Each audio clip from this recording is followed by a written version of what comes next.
Sitting on a chair, Vivian was looking at the people in front of her. Two of them were her foster parents, her uncle aunt. After her parents' death, she was living with them.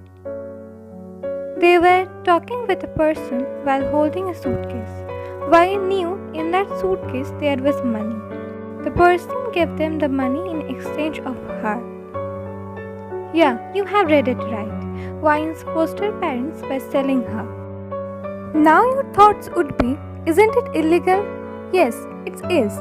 But they don't have to worry about it. To whom they were selling Vivian is the Mafia king, the Xavier Moretti. There were lots of police officers who served him. They worked under him, so he didn't have to worry about anything. Vivian, Ciela, come, you have to sign here. Maintaining his dark aura, he softly asked Vivian.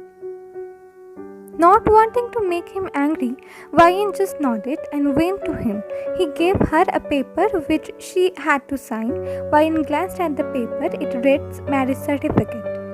Vivian quietly signed the paper. Congratulations, said the person who was taking the marriage papers. Vivian looked at Xavier to see his reaction, but his face was cold, emotionless. He turned to Vivian's foster parents and said, "Don't contact her ever." His tone sent chills to everyone's spine, including Vivian. Then he grabbed Vivian's hand and took her outside.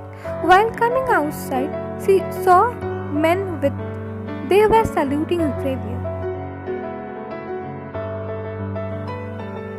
After carefully making Vivian sit in the car, he tied her seatbelt.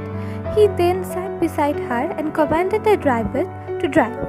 To the corner of her eyes, Vivian noticed in his waistband she closed her eyes. Almost a year ago, she met Xavier. He had come to the orphanage where Vivian used to teach paintings, probably for buying the area. But unfortunately, he couldn't find the caretaker of the orphanage. Then he saw Vivian coming out of a room. He just marched towards her. He asked her about the caretaker, but instead of answering him, she started to search for something. When she couldn't find that in the lobby, she started to go in a room. It angered Xavier. He thought she was avoiding him. He grabbed her upper arm painfully. I asked, "Where is the caretaker?" Fear was visible in Vivian's eyes. She tried to gesture something by her free hand, but it made Xavier more angry. "Are you dumb? Can't you answer a freaking simple question? Don't you know how to form words?" "No, she can't."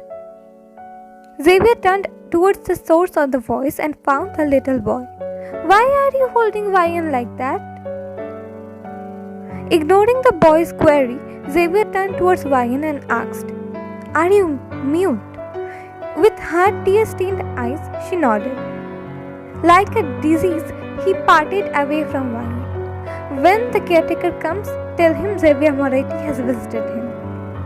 Saying this, he left from there. "Who was he, Vivian?" Vivian just shook her head as no. After that day, Xavier didn't visit the orphanage for almost 2 months. But then he frequently visited that. He started to pursuing her. He started to take her different parts for paintings. He, being a Mafia king, favored him a lot. The orphanage caretaker, even Vivian herself, didn't say no to him, as they all were scared of him. One day, he saw brushes on Vivian's hand. He asked Vivian who did this. At first, Vivian didn't inform him anything, but then he threatened her and she told him that her foster parents did that. He got so much furious and left from there. After some days, her foster parents informed her she was sold to the Mafia king. Her heart broke hearing that. Sold to the Mafia king. Is she a lifeless thing that can be sold? Then again, it was not a dream, it really happened. Maybe being a mute is equal to being a lifeless thing, an object. That is why he bought her, she thought to herself.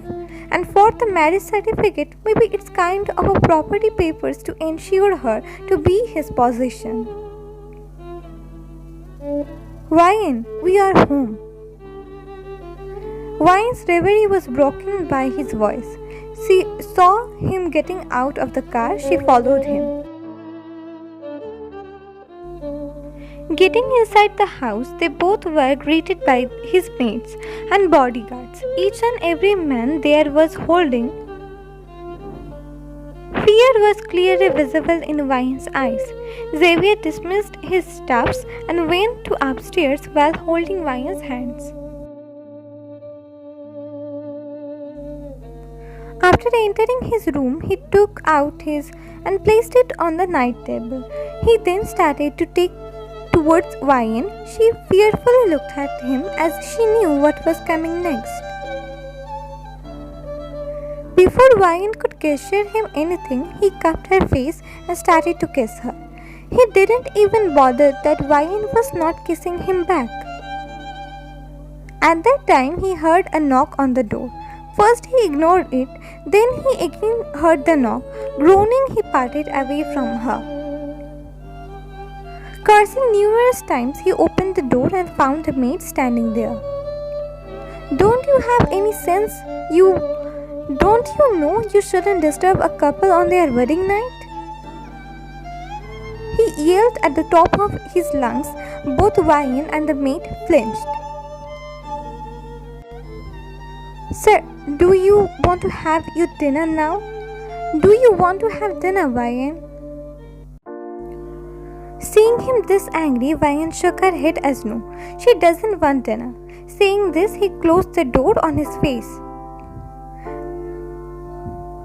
Again he cursed under his breath. He again marched towards Wine. This time he was about to kiss her neck when Wine slightly pushed him. He didn't budge. He continued to kiss her. Anger could clearly visible in his eyes, but somehow he composed himself. What happened? Wine started to gesture him. I agree I am trying to learn your hand language, but that doesn't mean you would test it now, he mumbled. Seeing him started to get irritated, tears brimmed in Wine's eyes. She helplessly looked at him while clutching her dress.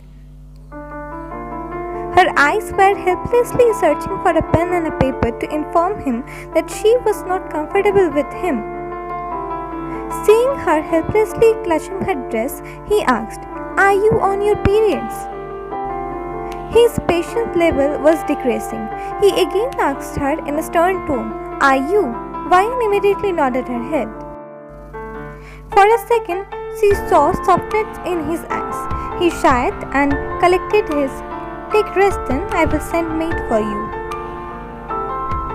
Having said that, he left from there. Wine breathed in relief. She was relieved that Xavier wasn't angry with her. She needed time to adjust with him, just time, without making him angry.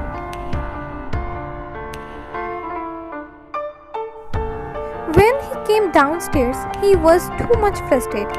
He needed a strong drink to compose himself. But before heading towards the bar, he instructed a maid to take care of Wine. He was about to go to the bar area when his phone rang. Boss, yes, 5 men attacked our nearby godown. I'm coming.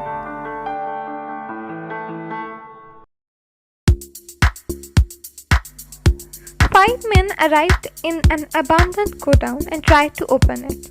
They almost succeeded. Then came a man. He started fighting against the others to stop them. They all started fighting. The abandoned area was filled with their fighting sounds. Almost same time, a police van came while ringing its siren.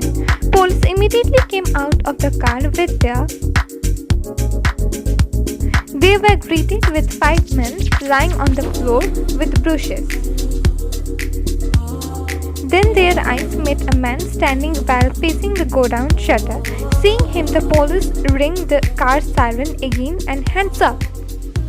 He did as he was told with a smirk twisted on his lips. Turn around.